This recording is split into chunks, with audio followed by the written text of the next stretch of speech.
this computer. Okay, well, welcome to the Coffee House Network. These are some challenging times, and so I wanted to invite on two people that both have brick and mortar stores and have some really big challenges with staff. But first, I do also just want to recognize that we are all stuck at home, and it's been a pretty challenging week. And I don't know if anyone listened to Mel Robbins this morning, and she did a great LinkedIn Live. And the word that she was focusing on, if you know Mel at all, she always picks something to really target it on and work on, was disappointment, which really owning that's hard because we're all stuck at home, but we also have a lot of big plans that have just been canceled. We have business goals, we have personal life goals, weddings and funerals. You know, they're all big, and it's all really disappointing that we can't get out and see everybody. Some of us are doing, I did an online movie watch with Teresa Corazano and a bunch of people all over the world last night, which was really cool. And then we all chatted afterwards. Done online karaoke. And it's been exciting to really get to know people in a different way online. And so I'm actually putting together a conference as well for anyone that's watching. Just go to, because this will be recorded, you can always go to find out what the next event is at theentrepreneurcollective.com. And both these ladies here, Danielle is one of our mastermind members at YVR Masterminds, and also a ladies meeting member, and so is Esty. She's been one of our featured speakers at the ladies meeting and has been coming for a really long time, which is a group that we meet live in Vancouver on English Bay at the hotel. So we're not meeting this month, and I'm gonna miss seeing your face. So welcome, both of you. Thank you. Danielle, do you wanna just introduce yourself and your business? Sure. I own a spa and a gym, both brick and mortar businesses, and we specialize in waxing and hair removal. And boot camp, right? Yeah, the gym is boot camp. Yeah, more of like boot camp, group training classes. And you're located out in Langley? Yes. Yeah. Cool. And for anyone, because anyone can be watching this later, we're in British Columbia, Canada. My name's Anissa Jane. I'm up in Whistler. Danielle's in Langley. And Esty, you have a spa in Vancouver. Yeah, I have a skincare clinic, Dermabright Clinic on the west side of Vancouver, 16th and McDonald. I've had that 8 years, specialize in acne and anti-aging, as well as body programs. I have a couple of key machines. The LPG from France is our big one, and the Oxylite from Florida, which is something we use for both our anti-aging and our acne treatments. And I have the Oxygeneo, which is one I just brought in, and I really love that one too. So yeah, we are closed. Yes, Anissa's been coming in the day she's in for the ladies meeting. She comes in afterwards and sees us, which is great. I also have, I have a wellness center. So I have 6 rooms, and 2 I use for my business, and the other 4 I have with other practitioners, some of whom work with me as revenue share mostly, or they rent from me. So I have Holistica Wellness is my sort of wellness brand that I've finally got a license for last year. And yeah, we, unfortunately we were ordered on Saturday to close any personal service business.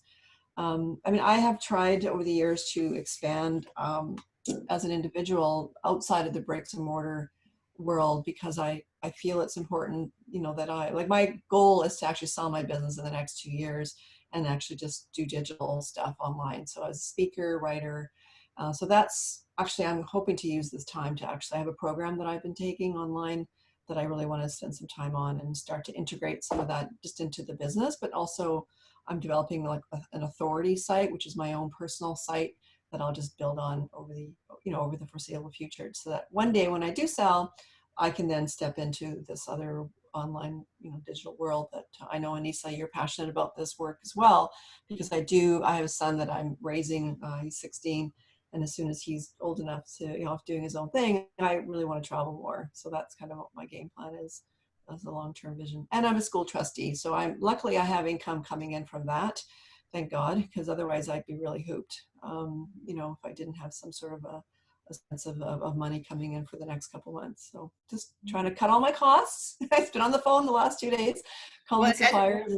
I think depending on where people are in their COVID country situation, many people won't realize that your businesses have been ordered to shut down.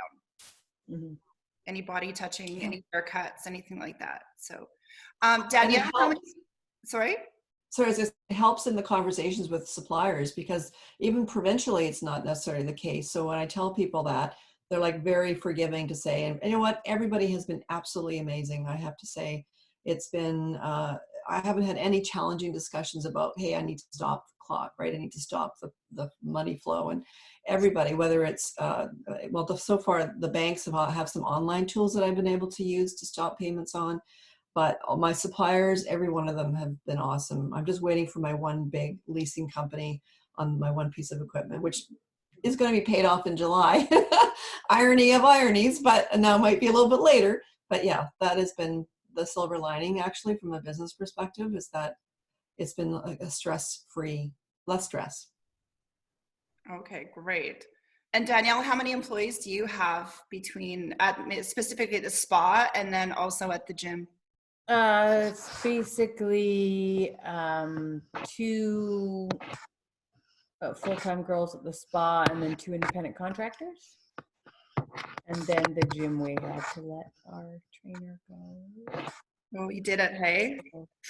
Yeah, well, we with one trainer still, but we had to let our second guy go. There's just not able to maintain that cost in these times. So, and he was visiting from Ireland, so the poor guy is trying to get home, but it's complicated. Oh, that's hard. That's hard. Yeah, poor guy. So as far as are both of you with BDC or BDO? I'm with BDC, yeah. No, I was in the process of working on a business plan to secure some additional funding for some other things that I want to do related to the clinic. And like I said, I find so I don't know if you had to do that, Danielle, a business plan, or how long you've had finance. I'd love to know your history with them. I mean, I don't have a long history. I mean, originally, when I first reached out to them, we were not incorporated. And I was told that I had to be incorporated before I could use them. So I did that. That wasn't made maybe super clear that I would also need a certain amount of time being incorporated before I would be able to use their services. But I ended up, originally when I reached out to them, it's because I wanted to actually purchase a retail location. That didn't work out because even once I incorporated, I didn't have enough time and or financials under my belt to get anything. But I would say maybe a year later when I went to go buy my machine, it was pretty painless. It was, I mean, I gave them my business plan, obviously, gave them what I would imagine I would make, bring in extra based on bringing in the piece of equipment. And they basically just handed me the money. So it was really great. Then I didn't have to pay for the first 6 months. I didn't have to pay my principal, which was really helpful. It allowed us some time to sort of start using the machine and really be bringing in income from it prior to starting to pay it. And then they reached out to me pre this to see if I needed any extra money, that because they'll top it up to $100,000. And I didn't, so I didn't take it up then, although now I'm wishing I had. But now I haven't reached out to them yet to secure more financing now. And was that BDO or BDC? BDC. So that's, for anyone that doesn't know, that's Business Development Bank of Canada. And Esty, if you need help with that plan, I've done a $3 million plan that for them before for a previous business. So if you need support with just getting that plan started so that you have to spend the least amount of money, they usually require that you go through just the business plan process of review, which turns out even just that costs something. So if you need help with that, let me know. Yeah, I did a business plan 3 years ago for a grant program I was applying for. So I really just need to go in and update that. My frustration is that I've been in business 8 years and I have bootstrapped this business myself from day one. You know, I have a small loan through Thinking Capital that I got last year. Really, cash flow. I have credit card debt because I've had to twice do renovations in my space that my landlord wouldn't do. And I needed to do that because it was very dated and it was getting hard to attract renters. So I have bootstrapped this, and because of that, I have credit card debt. And I think that's maybe one of the reasons that they want financial statements, which unfortunately I'm behind. I have a bookkeeper. I had to switch. I'm actually surprised because that was one thing, like they asked me, like I gave them financial information, but they didn't ask for what I thought I would need in terms of in-depth financials that I didn't have available at the time that I was applying. I don't know if it's the amount you're applying for. I know that they have up to 100 is less stressful than things above 100. I was asking for 50,000. Okay, yeah, then I'm surprised because literally I was just like, the IKEA commercial where the people are like, start the car. That's like pretty much where I was like, whoa. That's my favorite commercial. Yeah, that was pretty much me when I was leaving the BDC with them handing me the money. Like, that's funny. So, okay, well, I met a gal, Anissa, at the ladies' meeting a few meetings ago. She was from BDC, so I have her card here. And I was actually going to give her a call once. I've got my year-end 1 year is almost done. In fact, I need to call my bookkeeper today. That was part of it too, the challenge of, I've been through 3 bookkeepers, and I have a new one now that's just getting me online, and he has this whole new system. And so everything's just taken forever, but I should have the financials caught up. I'm hoping, well, first I'm 2 years behind. So one, and the other one should be done. I've sent him everything. And so I'm hoping that we can use this time of March, April to get that done so that they'll have that up-to-date information. And, it really shouldn't be hard, especially now with the feds. Do you have like your personal account manager set up with them? Like I have there was a person that was helping me specifically that I deal with specifically. Yeah, no, I didn't. But maybe I can chat with the gal now that I met at Denise's meeting to see if she can put me in touch with the right person. Yeah, they're very protective too because they're almost like on commission too. For those of you that don't know, one of my best friends is a BDC banker. Oh, really? Hang out a lot, and they're very competitive as well. So, and they have very specific territories that they take care of too. So, like certain BDC bankers, they can't go into different territories and that. So, you almost have the card that you got. That's gold. I would hold on to that and make sure you get a hold of her and get onto her, because then they'll roll different programs out too. So Danielle may have come out asking for something at one point when maybe they had one program and you were on a different timeline as well, SD. Right. Well, yeah. I know they say right now, like in terms of, I was just listening to their webinar, they say that due to some of the changes that are happening right now, they have more flexibility right now to be helping people, which is really nice in this climate. Besides just deferring my personal payments, they're able to help people with more lending options than maybe they could before. I know that they got an influx of cash from the government to help out small businesses. Mm-hmm. So now might be the time to be able to get something like that, just because they might be more flexible on only taking your 1 year financials instead of your 2 years of financials and stuff like that. Mm-hmm. Yeah, well, and I heard this morning, instead of going through the layoff process with some of your staff, you may actually just get straight cash to pay them up front to keep them on. So you might look into that. Yeah, that's good. That's evolving as well. Yeah, I know. It's interesting. Like, so this is a letter that I just got out of the blue. I got it twice from somebody that does financing. And get this, our loans have no hidden fees and our rates range from 15.99% to 39.99%. Ow! This irritates me. Can we call them out? Who is it? I mean, at least, I don't know. I guess at least they're being upfront about what their fees are. 39%.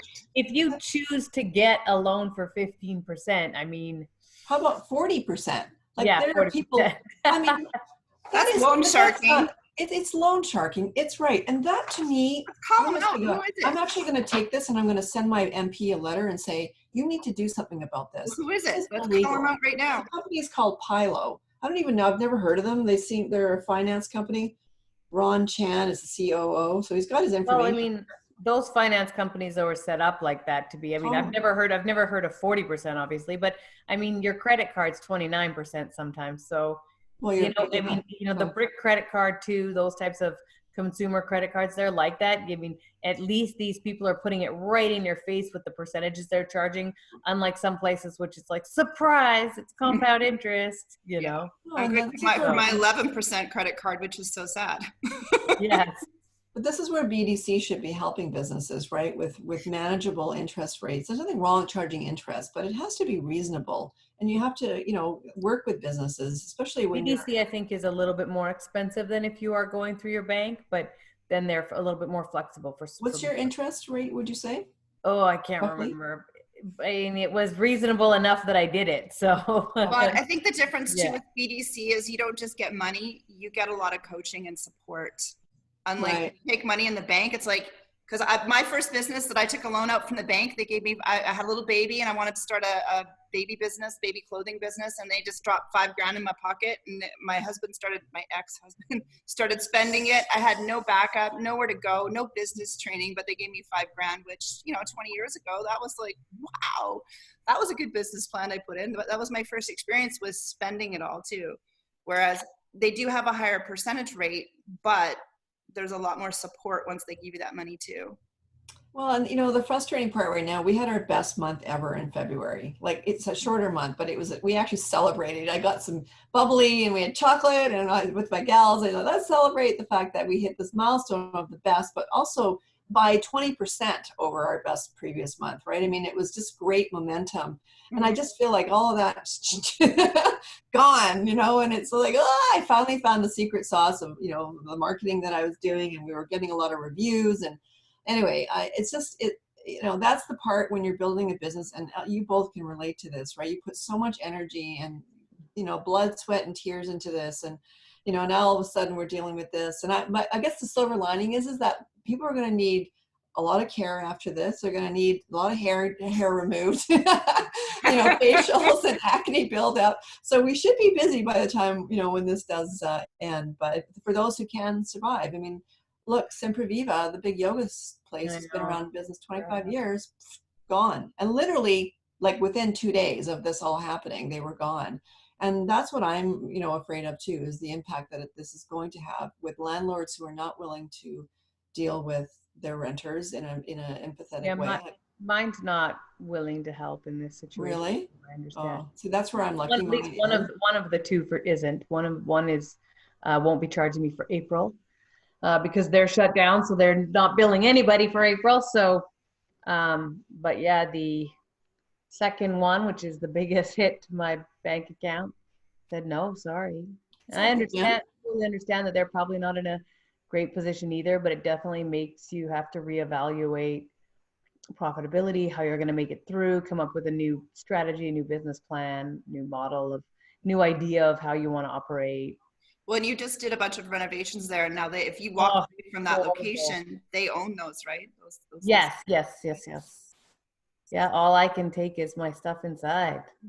Which one is that? The spa or the gym? Yeah, no, well, I own two locations for my spa. So it was one of my spa locations. When I got the space, it was completely empty. There was nothing in there. So I did everything, all of the plumbing, all of the walls,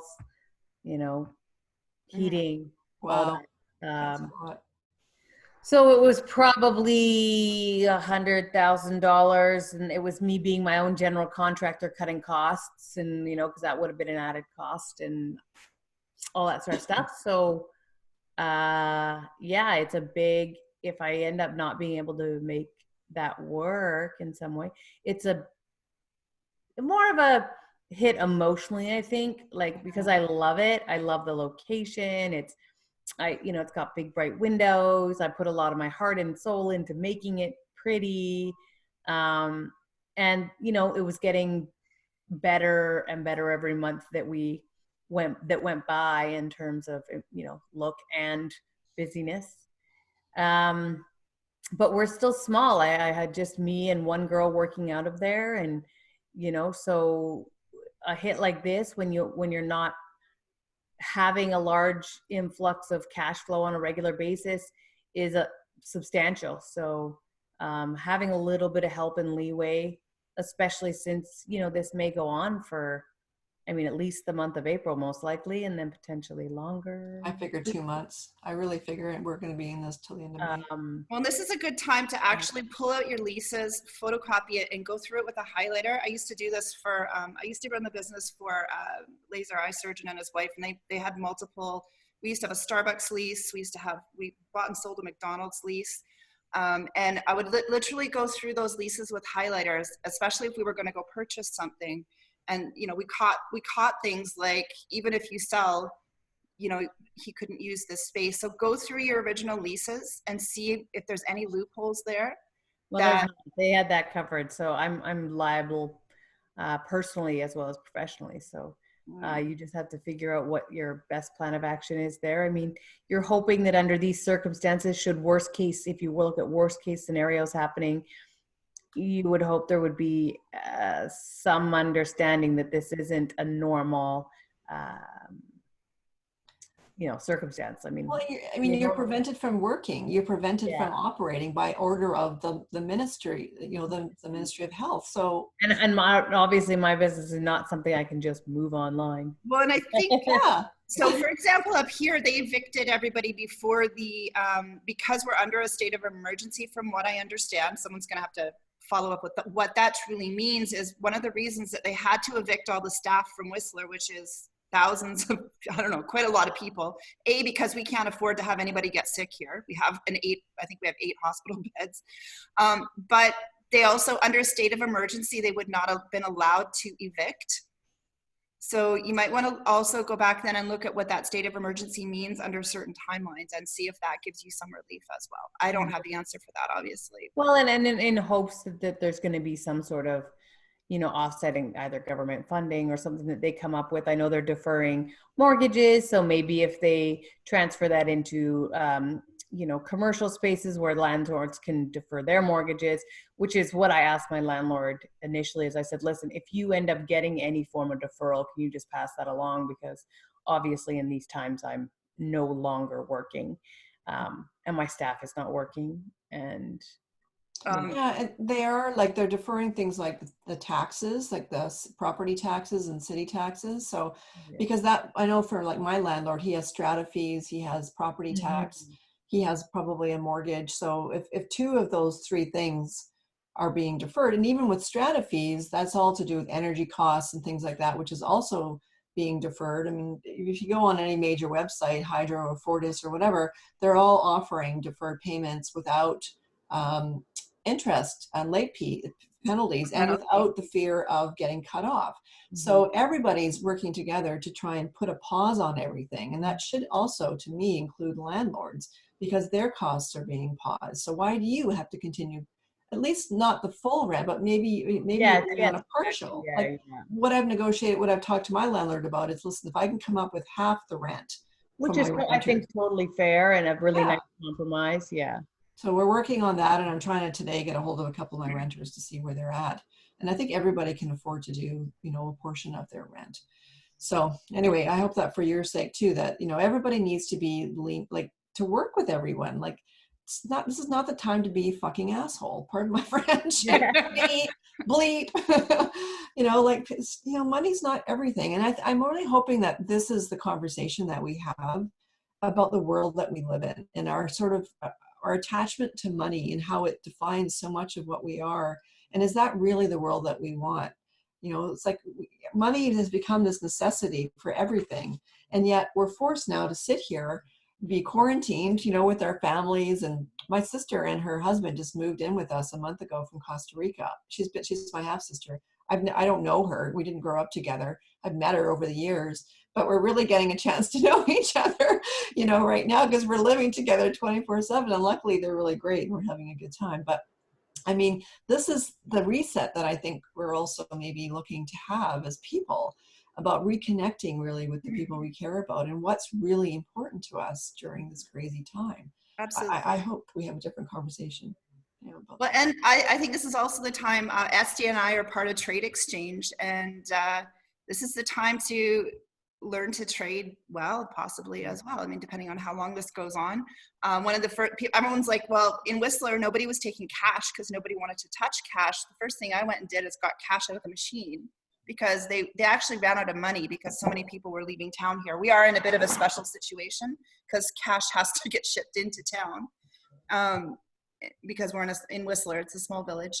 But at some point, and someone's credit, when your credit runs out, we can buy and sell and trade with real money again and trade our services. And that might be something we end up going back to and leading right back into even harder is barter and trading.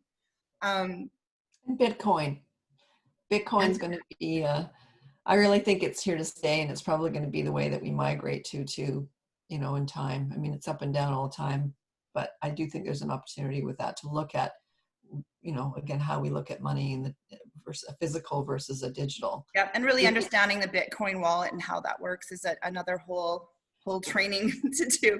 Yeah, actually, and I think it's a good one to look at. I mean, I've been taking Bitcoin in my business since 2013, although I haven't really had much people coming to use it, but I'm intrigued by it. And I was intrigued by it a long time ago because I could see that it's a way that people can feel control, not having government influence, right? Because we all know that governments don't deal well with money either. I mean, look at the trillions of dollars of debt that we have. And and apparently the United States government is announcing their own Bitcoin, the US Bitcoin. And that's going to obviously, that's significant when you see governments let's actually schedule a time to have a whole conversation about that, women in Bitcoin. I have a friend actually who'd be willing to speak on that. Contact me after. That would be amazing. Yeah.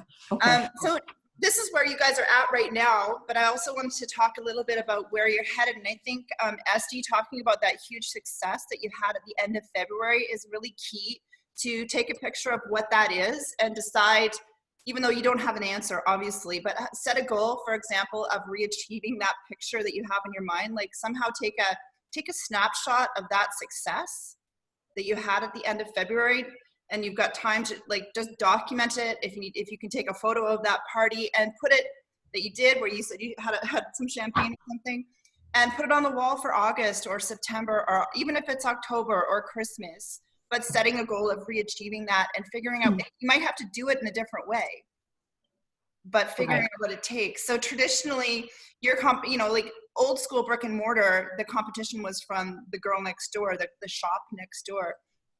And now you've got really big online stuff, like Esty, I don't know what products you have in the store right now, but you always have creams and things like that you can sell. And they're really, I'm going to guess, purchased mostly by people that are walking through. And Danielle, I don't know what products you have. And the competition for that is kind of like the brick, where they've got so much money online to push their stuff that you guys have to have people in store often to purchase that product, because there's, like iHerb and things like that, because Esty sells a lot of natural stuff. That's, they can out market you online. So, but these are products that you have in your store right now that you can buy, you can sell to your customers still. And are you reaching out and really taking a chance of using that as a marketing tool? One of my favorite emails I saw was sent out by BioLite. They sent out an email that said, here's what we're doing, here's some ideas that you can do at home, and here's some products. So it was a really consumable email. It reached me as a customer. I mean, they are an online product to start with, but it reached me as a customer. It gave me something to feel connected to them. It gave me a story. And then it gave me something that I might want to purchase, even if it's in the future, but it showed me they were still in business. And I think the story part is really important in giving people stories right now, because really you got the traditional story of selling is hook, story, close, and you still get to use that in your emails right now that you can do and keep reaching out to customers, hook, story, close. So. Yeah, I did send an email to my members as a for instance that we have, just letting them know about our memberships, that we're pausing them and so forth, and then a link to my online store, because on my store I only sell professional products, stuff that's not available in the drugstore. So yeah, and I'm offering free delivery to anybody that's in Vancouver. I'm happy to just drop that off myself. So I mean, I do think we have to look outside the box, and that to me the future is the online world, and that's hard to put your head around when you're dealing with a bricks and mortar business. However, it can just be another spoke in the wheel of where you make money. And I totally believe in multiple streams of income. I always have. And that's why I have my hands in a few different things, even outside of my clinic, because I just think that's the world that I, as an entrepreneur, have created.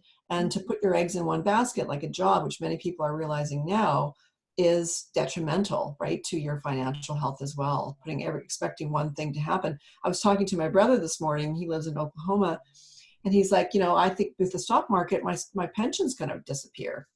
He was freaking out. He's like, I get in $4,000 a month, but I don't know how long that's going to last because the stock market just has crashed. So again, he relies on that one basket for his income. And I just think for all of us, it's dangerous because again, this world of money that we live in, I think we do have to identify different ways to make money. And so that's the new paradigm, I think, in the world of survival and the opportunities that the internet offer, with that. Well, so. And I think the challenge with the internet is now we've got a whole bunch of people that have just gone out and started a whole new bunch of websites thinking exactly like you. And so there's a lot of overwhelm. Like I literally have never seen so many Instagram video stories come up, and I didn't watch any of them.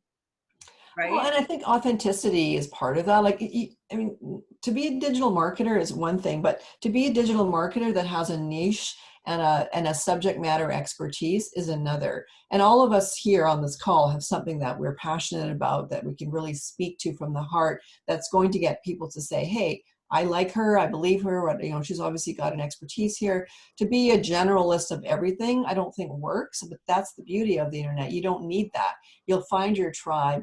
The 0.1% that can resonate with you on what you speak about, and I talk a lot about the need to mitigate the toxic load that we are exposed to, right? With what we eat and what we put on our skin and what we think. And so that's my little niche. And I know that I can build a very healthy kind of business around that in time. And it just takes that time to get to, a little bit at a time. But I think every one of us is a messenger and has something important to share with the world. And your job is to figure out what that is. Mm-hmm. Well, and I think the key is going to be to be able to tell the story to the right people and get your message to the right people that resonate with your story, so that they feel that they understand that you're on the same plane, basically. Danielle, who's really your target there in Langley? Because that's the challenge with a brick and mortar store is one of your limits is if you haven't got a big online selection. Yes, and we don't. With ours, it is something that is, like you said, at this time, you have thoughts of maybe over time diversifying a little, whether that's doing, like in my case, I've been a waxer, Brazilian waxing for 17 years. So whether that's doing a little bit of online stuff, it wouldn't be now, obviously, but building that online later. You can do it now. Or something we had talked about is you doing education as well. Yes, exactly. Just a little bit of education, especially in some online stuff, just as a buffer for these types of situations, or some income that's sort of a little bit more residual. But we are a hands-on type thing. You got to be there for the laser, you got to be there for the waxing. So we in those types of services, we don't have a large amount of stuff that's like with skincare, like Esty has, the opportunity to be able to sell skincare for anti-aging and for acne, things that are, really big concerns for people. Your face is important to a lot of people. And with waxing, most of the stuff that we do, isn't something you can do at home yourself. Like the little laser machines, they don't work. You might as well not bother, or IPL isn't super effective, things like that. So it does have to be done one-on-one, and a lot of our product that we would sell is such a small part of our business, whether it's a little bit of stuff for ingrown hairs, or whether it's a little bit for exfoliation. It's such a small part of the business that although we could transfer that to online so that people can purchase that, it wouldn't add up the way that like facial skincare adds up, and it's not repurchased in the same fashion. That sounds like I see a good collaboration with this person and this person. Yeah. You have the products, you have the customers in a different location, so you guys aren't physically in competition with each other, but you do each have maybe something that each of you could share. But where I was going was with Sugared, for example, girl I went to school with, high school with. Tammy? Sorry? Tammy Yeah. Dupuis? Yeah, she Yeah. rented from me. Oh, cool. Yeah. So Yeah. she converted, she kept her stores and everything, but she also became a trainer. And that's one of the things that you could do is you've got this Yes, space exactly, that yes. you could open up classes and training Yes. and courses as a supplement to income as you go back. Because if you have a slow start. Yeah. And I mean, when we do sell like fun little things that although it wouldn't be something we would sell a lot of online, they are impulse purchases once people have money, like, you know, little doormats or body scrubs or fun, cheap, nice self-care things that, I mean, I think that certain services will come back quite quickly, right? Waxing, it's inexpensive. So, you know, maybe our clientele will be back before a client that's going to be spending a lot of money on, you know, facial packages maybe, right? So we do have that kind of benefit. But I do agree that on education and educating the next generation of waxer is nice, just for the simple fact that you're leaving, you know, you're helping that generation find the love that I It's found. something you could launch right away. You could literally say, are you thinking about doing this or interested in it? Here's the mailing list, get on it for when we start our classes, right? So it's something you can reach out and do right away. And the other thing you could do, and this is what Jade Electrolysis did, she franchised her business, right? I think the last time I talked to her, she had like 8 different franchises she'd sold. So she'd leveraged her knowledge, created a system, and and they sold those locations, geographic locations. And which honestly, having systems that someone else made just makes life so much simpler. Totally. Can you imagine? I mean, I've created everything out of sheer like trial and error. And if somebody, and I've actually thought about this, is actually one of the reasons why I wanted to go to BDC as well, is to this idea. And I actually talked to Norm Field, I think he's on TEC. He's a franchise consultant, to see if I could, because of all the effort that's gone in, and I figured out so much that I now know better what works and what doesn't, is that people who want to start a business, like here, 50 grand or 100 grand, here's my system. You don't need to worry about, take this. Here's the equipment you need. Like, just all the questions can be answered. Well, and here's your BDC banker to give you the money for it. Yeah, exactly. That part. Yeah, for sure. The next thing that you said too about, you know, you increasing your profit by 20% in that month, that is something that I think a lot of spas would be interested in, because, you know, learning to, you know, nowadays everyone's like, oh, online market. It's not always just that simple. So having, you know, a plan that worked really well for someone else, I think you would be able to, you know, make that a way for Well, my experience, I am not an esthetician. I came to this industry by accident. I'm a marketer and I'm an HR professional. I was a corporate person. So what I bring is the marketing piece. And I was trained in traditional marketing, and obviously the last 15 years, the traditional marketing is still the same principle. Know your customer and know your competition, and then use tools to get to your customer. So that what's changed in that, of course, is how we do that. And that's where the internet has come.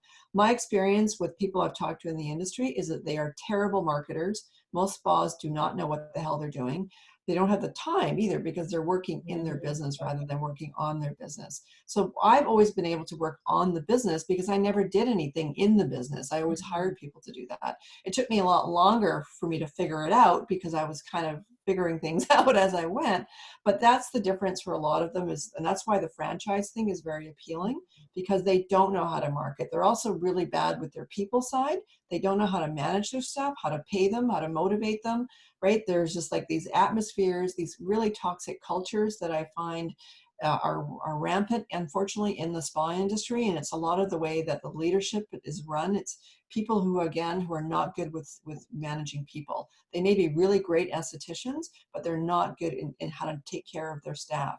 I have staff who have been with me for 5 years, you know, and I know a part of it is because I think I treat her well and I give her a lot of autonomy. And you have to look at what motivates an individual. It's different from one person to the next. But people who are not good with people are going to have those challenges. So that's, again, where with a franchise system, you can kind of create that sort of those pieces that can help you how you take care of your people. Yeah, but what I'm saying is you might be able to sell that not just in a franchise sense. You could potentially sell that in like packaged to like any spa. Right. Right? Yeah, Like yeah. As a your consulting. own spa, right? Because, like, yeah, definitely. Like you say, I don't have the time to set up marketing. And like I was trying to explain to one of my business partners that I was like, everyone's like, oh, Instagram.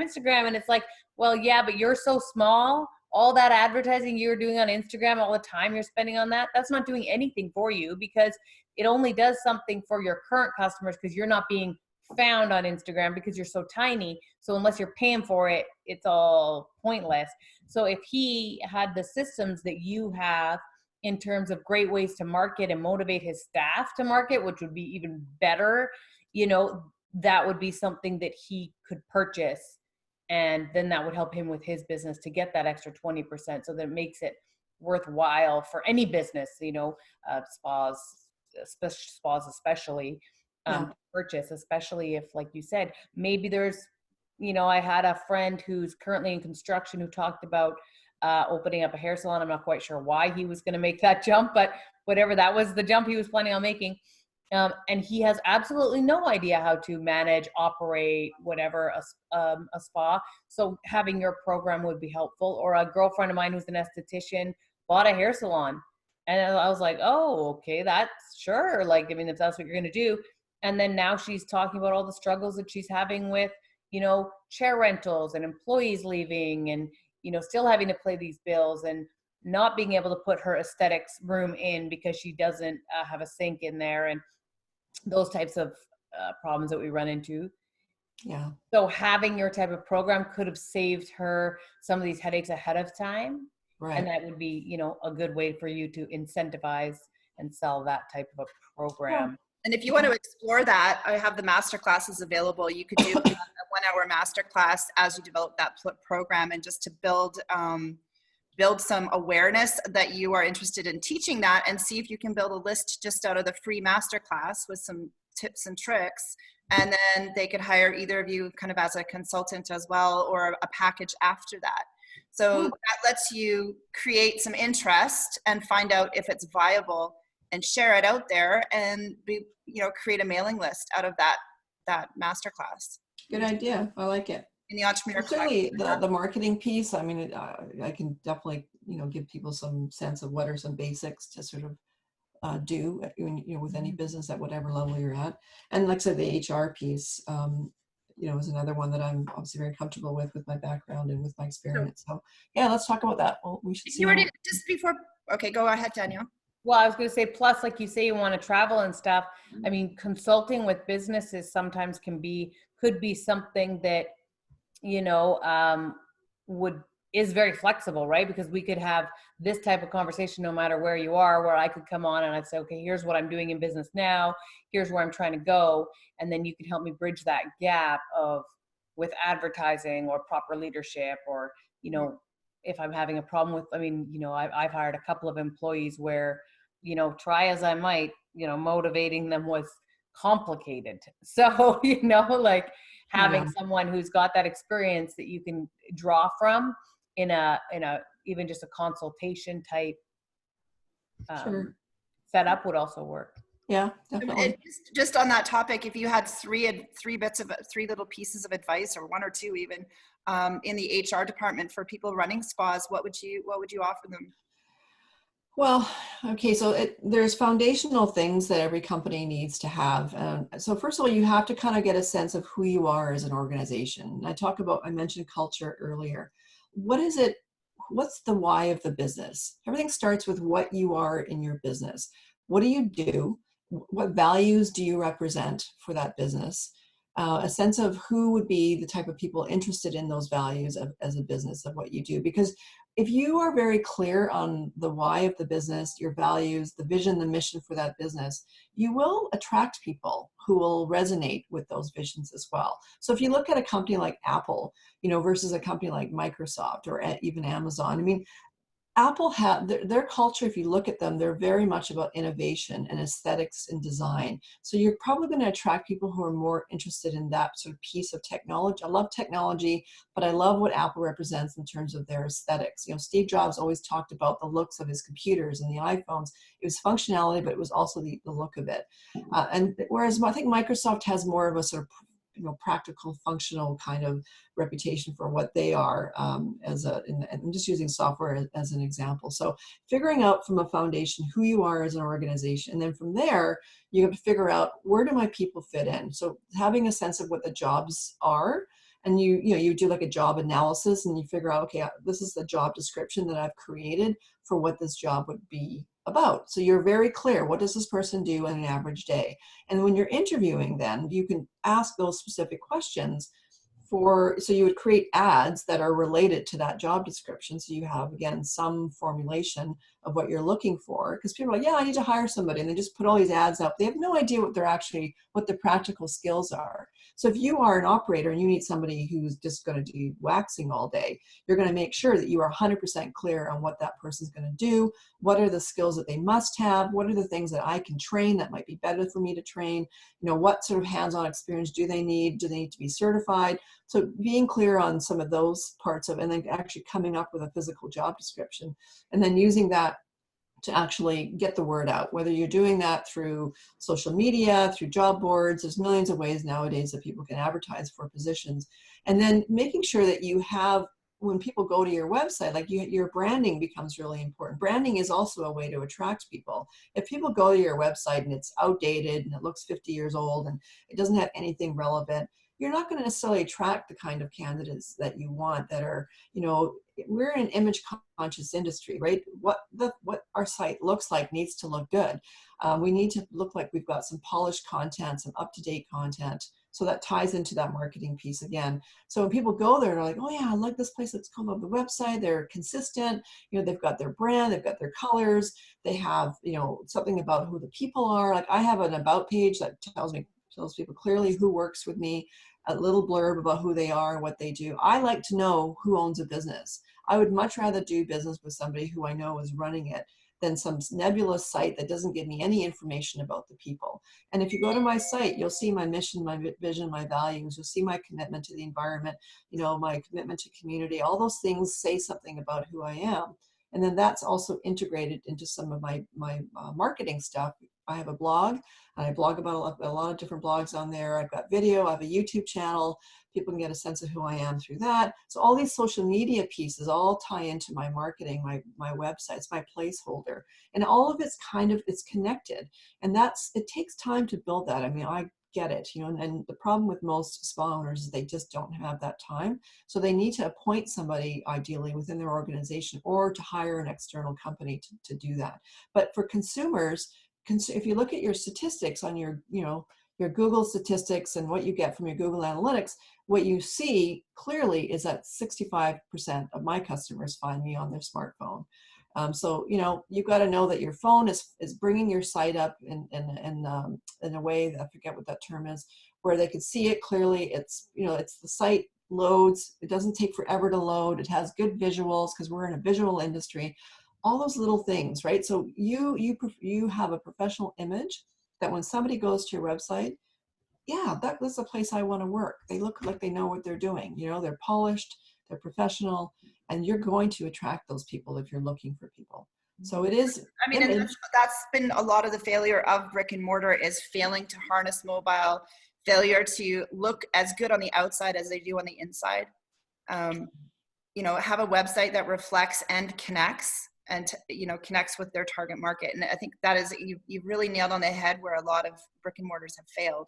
And like you said, Danielle, though, it's hard because you don't have the time, because I know I've bugged you about this a little bit. You know, making your website reflect, like the way you talk about your location, it doesn't reflect on your website what a beautiful location you have, right? So taking the time to do that. And also, I think in the new, when everybody reopens, cleanliness and organization and tidiness is going to need to reflect. I work in a gym, and people always tease me that I straighten up all the kettlebells, but it looks like they've been cleaned. Exactly. You can tell that it's organized and professional. Yeah, and it's as a graphic designer by trade, alignment is something that calms people down, right? When things are in alignment and things look tidy, people feel better. They don't, and it's unconscious. It's not a conscious thing. So when things are in alignment can mean a lot of different things. It might mean that your website and your location look the same. It might mean that the kettlebells in the photo look as clean, as tidy as when they show up at the gym, right? And alignment, my graphic design teacher used to use the acronym CRAP, contrast, repetition, alignment, proximity. And we thought when he told us about that, he meant what was on the page. This is something I'm gonna finish up with, and then if anyone wants to talk further, because we're almost at an hour, so I'm gonna finish with CRAP, which is contrast, repetition, alignment, and proximity.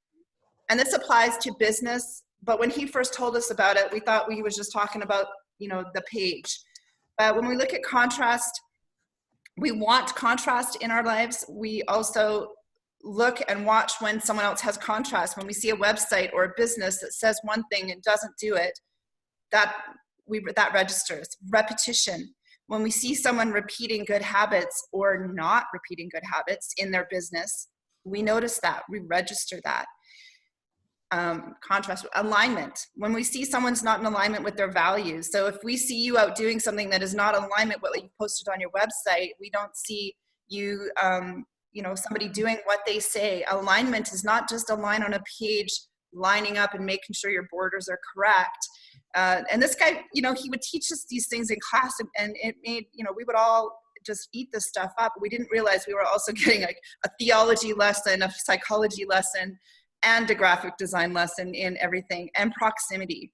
So proximity is something that he couldn't have understood when we were teaching, because I took graphic design probably 12 years ago, before we were the first people building websites. And so when he was teaching proximity, he meant on a page still. He brought someone in to teach Dreamweaver. We had to go run to London Drugs to pick up HTML books to learn to type code. Proximity is going to mean something different in this new time as we reopen. Proximity is going to be, how close are you on their phone? And does this match with the location that they're going to go to? Proximity might mean we have the same story. We are in common. You know, proximity is going to mean a whole bunch of different things to different people now. And we're going to have to take that with us and learn about what that means, whether it's how easy someone is to get a hold of, whether they're right on your phone, who's going to be right on their phone and easy to find, versus I can't find their website, I can't find, you know, what's closest to me, Google Maps, things like that, making sure all that, what day you're open, who's closest to me on a Sunday that's open. Proximity has a whole new meaning. So just to consider, basically, and take into your businesses as well. So any last words, Danielle, just because we've hit literally. Oh, I mean, you know, I think you guys have covered a lot. So have you. Awesome. And SG. No, thanks. It was good to connect. I mean, I think one of the things in this difficult time is that we have to stay connected to people and share ideas and help each other. And I'm really worried about the mental health of people. I think a lot of people are suffering in silence in many cases. People are trying to be upbeat for their kids, for their spouse. And, you know, for me, I personally, every day I try to get out, and it's just been so beautiful, thank God.